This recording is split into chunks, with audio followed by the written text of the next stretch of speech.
అనగనగా ఒక చెరువు ఒడ్డున పెద్ద చింత చెట్టు ఉండేది.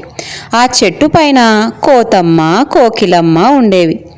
చెరువులోనేమో బాతు, తాబేలు, మొసలి, చేప ఇవన్నీ ఉండేవి. ఉదయాన్నే కోకిలమ్మ కమ్మగా పాటలు పాడుతూ ఉండేది.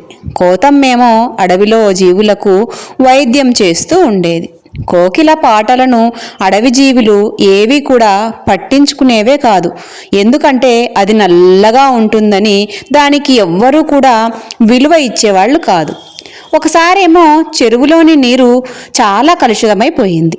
దీంతో చెరువులోని జీవులన్నిటికీ జబ్బు చేసింది. కోతమ్మ ఆకుపసరు వేసి మందును ఈ బాతులకు, తాబేలు, మొసలి, చేపులకు అన్నిటికీ తినిపించింది. అయినా కూడా తగ్గలేదు. ఇదంతా కూడా తెలుసుకున్న మృగరాజు సింహం మరుసటి రోజు ఉదయాన్నే తన పరివారంతో అంతా కలిసి ఆ చెరువు దగ్గరకు చేరుకుంది.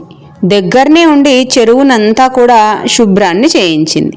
చింత చెట్టు మీద కోకిలమ్మ పాటకు సింహం చాలా ముచ్చటపడింది. పసురు మందు నూరుతున్న కోతమ్మను చూసి ఇక్కడున్న జలచరాలు అన్నీ ఆరోగ్యాన్ని వాకబు చేసింది ఈ సింహం.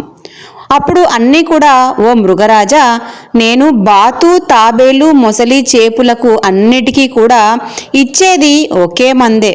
ఒక్క బాతు ఆరోగ్యం మాత్రమే కుదుటపడింది, కానీ మిగతా జీవుల ఆరోగ్యం మాత్రం అస్సలు కుదుటపడలేదు, అనారోగ్యంతో బాధపడుతూనే ఉన్నాయి అని చెప్పింది కోతమ్మ చాలా విచారంగా.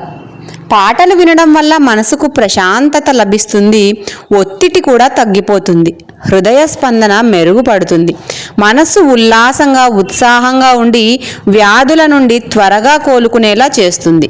నేను ఉదయం చెరువు దగ్గరికి వచ్చినప్పుడు కోకిలమ్మ పాటలను వింటూ పరవశించి తల ఆడిస్తున్న బాతును ఈరోజు చూశాను అని చెప్పింది సింహం.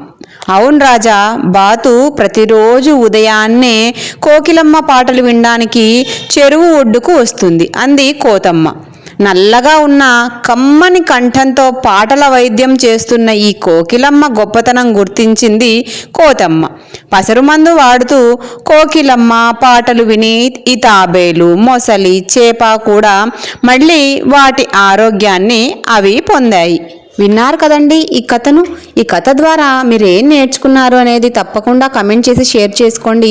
మరిన్ని ఇలాంటి కథలు మీరు వినాలి అనుకుంటే ఛానల్ని ఇప్పుడే సబ్స్క్రైబ్ చేయండి. వీడియో నచ్చితే లైక్ చేయండి, షేర్ చేయండి. మరొక మంచి వీడియోతో మళ్ళీ మీ ముందుంటాను. అంతవరకు సెలవు.